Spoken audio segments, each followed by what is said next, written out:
जी अस्सलाम वालेकुम। फ्लाइट शुरू, एयरपोर्ट खुल गए। बहुत से अफराद का जो सफ़र वाला मामला है वो शुरू हो गया है। आपने न्यूज़ सुन ली होगी, ये खबर चल रही है पाकिस्तान में कि उम्रा ज़ायरीन को लेकर एक एयर सियाल पाकिस्तानी एयरलाइन है जी, वो कराची से सॉरी कराची में उसकी हंगामी लैंडिंग हुई है।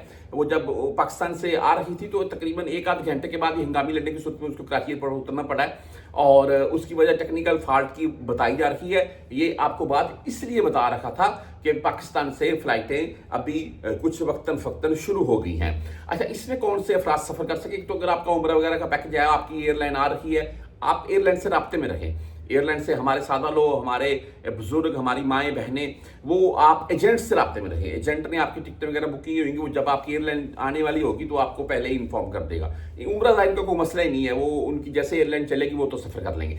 अच्छा, बात यह है जो वीज़ा के तौर पर आ रखे हैं, अगर तो आपका वीज़ा स्टैंप हो चुका है, आपने एयरलाइन बुक की हुई थी, इन्हीं दिनों में आपकी टिकट थी, टिकट मिस हो गई, जो हाल ये मामले चल रहे हैं ईरान, इसराइल और जो भी खलीजी ममालिक के, इनको लेकर तो एयरपोर्ट बंद थे, तो भाई उस सूरत हाल में आपकी एयरलाइन जो है एक्सटेंड होगी यानी कि आगे चली होगी, तो उस सूरत में आपको नोटिफिकेशन शो हो गया होगा, या आप रोजाना बेस पर उनके हेल्पलाइन नंबर या उनकी वेबसाइट से अपना टिकट का जो कंफर्म कर सकते हैं। बकायदा आपको नोटिफिकेशन आएगा भाई कि आपको यह कॉल आएगी कि आपकी फला डेट को फला टाइम के हिसाब से टिकट है, आप सफर कर सकते हैं। जिनका टाइम आ चुका है वो एयरपोर्ट जाएं, सफर करें, वक्तन फक्तन फ्लाइटें शुरू हो चुकी हैं।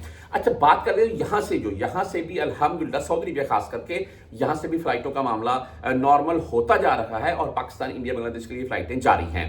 आप अगर छुट्टी गए हुए थे वापस आ रहे हैं, अपनी छुट्टी एक्सटेंड करवाकर आप आए, कोई इशू नहीं है। और दूसरी बात, जो पाकिस्तान में बैठे हुए भाई जिनका वीज़ा का इशू था, यानी कि वीज़ा मेरा स्टैंपिंग के लिए गया हुआ है या मेरा वीज़ा कैंसिल हो गया, वीज़ा कैंसिल हो गया, इंशाअल्लाह ताला वो आप पीछे अपने वकील वगैरह से रब्ता करें। अगर वकाले वगैरह वाला इशू है तो वो दोबारा से क्लियर करवाए, आपका वीज़ा स्टैंप हो जाएगा। अगर आपका वीज़ा स्टैंपिंग के लिए गया हुआ तो इंशाअल्लाह अभी प्रॉपर तरीके से काम होने शुरू हो चुके हैं। आपके वीज़ा स्टैंप होंगे, बाकायदा आप अपनी टिकट वगैरह का अरेंज करें। जैसे ही फ्लाइटें नॉर्मल तरीके से बाकायदा प्रॉपर तरीके से चलती हैं तो भाई आप अपनी टिकट बुक करके आ सकते हैं। अल्हम्दुलिल्लाह अल्हम्दुलिल्लाह भाई बहुत से सफ़र करना शुरू हो चुके हैं और आने वाले दिनों में ये मामला इंशाअल्लाह ताला काफ़ी हद तक बेहतर हो जाएगा।